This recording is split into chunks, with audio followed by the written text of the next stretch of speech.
네, 반갑습니다. 밤에 남기는 잡소리, 소음 뒤에 다 찾아온 침묵의 시간입니다. 챗GPT에게 오늘 이 밤에 어울리는 철학적 묵상 하나 제시해 달라고 했더니 예전에도 비슷한 거를 던져준 적이 있습니다. 침묵의 본질, The Nature of Silence. 묵상의 주제는 우리는 침묵 속에서 무엇을 듣는가? What do we hear in silence? Silence is not merely the absence of sound, but the space where dialogue with the self begins. 침묵은 단순한 소리 부재가 아니라 내면과의 대화가 시작되는 공간이다. 하루 종일 좀 세상의 좋은 소음과 마주하면서 보낸 느낌입니다. 뭐 일과를 시작하는 제 부스럭거리는 소리가 될 수도 있겠고, 이제 집을 나서서 마주하는 사람들 간의 대화, 그리고 도시의 소음, 뭐 이런 것들이 있겠지만 저한테 가장 컸던 소음은 제 내면의 좀 어지러운 잡소리들, 그런 것들이 서로 공명하면서 소음을 일으켰던 하루가 아닌가 싶습니다. 이제 하루의 일과를 끝내고 나서 모든 일정을 마무리하고 난 뒤에야 다시 이제 짧은 침묵과 조우합니다. 침묵의 시간은 그렇게 길진 않죠. 기껏해야 이것저것 유튜브도 했다가 책도 읽었다가 뭐 다른 뭐 공부도 해봤다가 그렇게 침묵이 다가왔을 때 제일 견디기 힘들었던 내면의 소음에 대해서 생각할 시간이 됐습니다.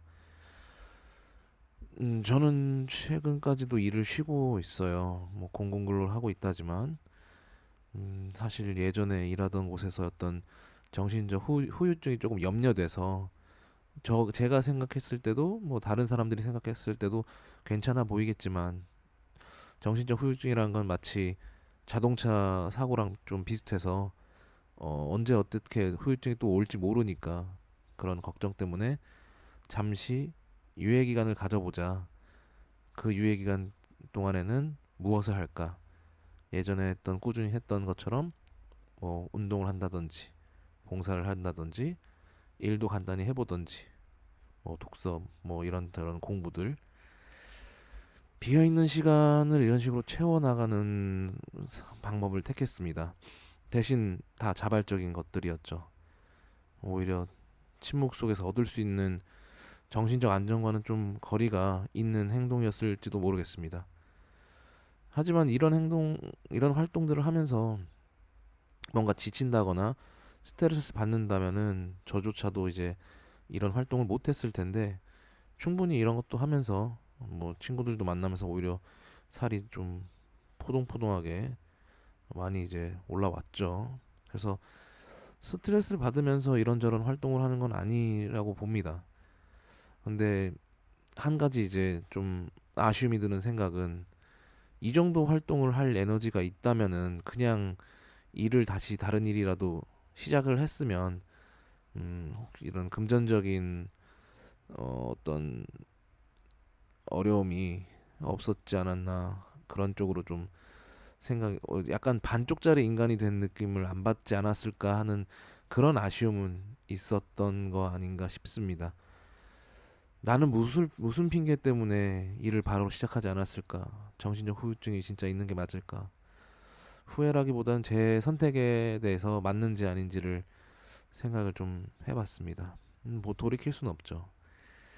이미 지나간 일이고 제가 그 예전에 일했던 직장을 가까이 가면은 힘들어지는 부분이라든지 집에서 가까웠기 때문에 일부러 좀 혼자 살기 위해서 좀 멀어졌다든지 그런 건 다 남들이 봤을 때는 나약함이겠죠. 그랬죠. 어쨌든 지나간 일이고 앞으로 5개월 동안은 지금과 같은 삶을 좀 유예 기간을 보낼 것으로 보여집니다. 어쨌든 공공 근로를 시작한 것도 있고 봉사를 하기로 한 약속도 있으니까 그렇게 진행을 할 것 같습니다. 그래도 아무래도 좀 중간중간에 현타가 오는 것은 막을 수 없지 않을까 싶어요.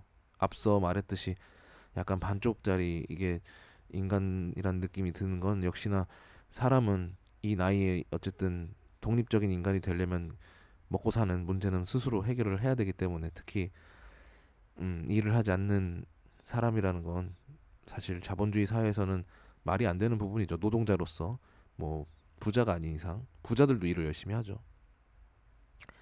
문제는 이제 제 나이는 이제 40을 앞둔 38세.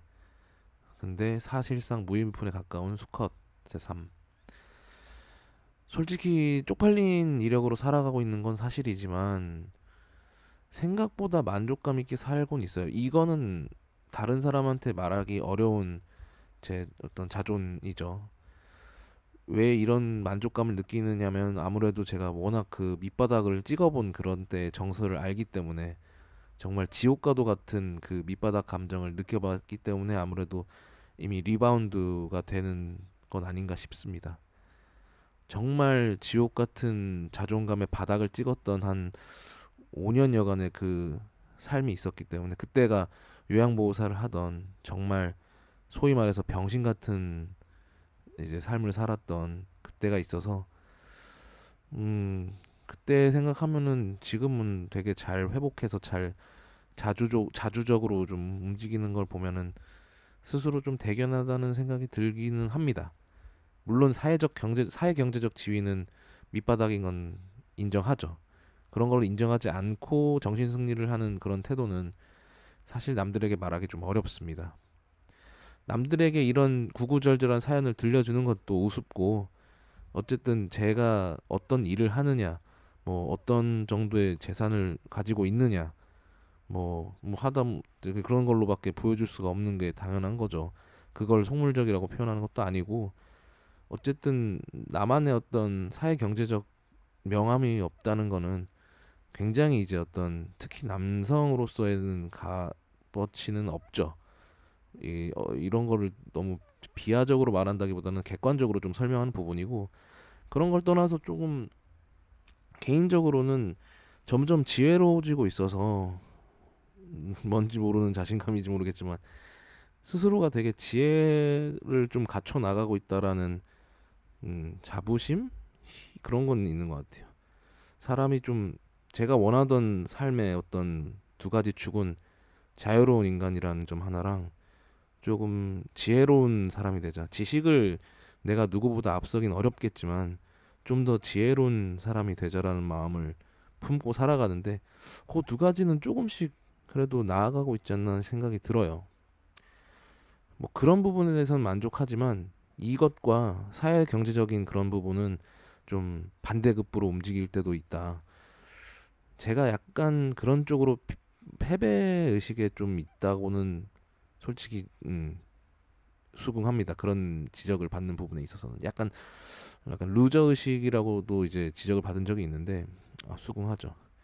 근데 오히려 그런 부분이 뭔가 이해의 폭을 넓혀주는 데는 분명히 도움이 되는 것 같아요.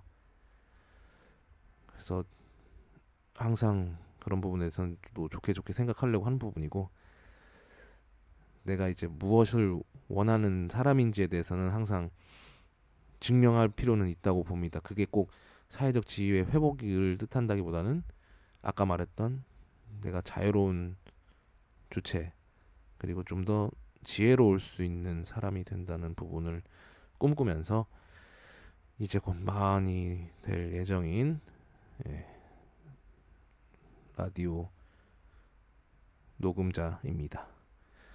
오늘도 이렇게 제 이야기를 들어준 당신께 너무나 감사드리면서 이야기 마쳐보겠습니다. 감사합니다.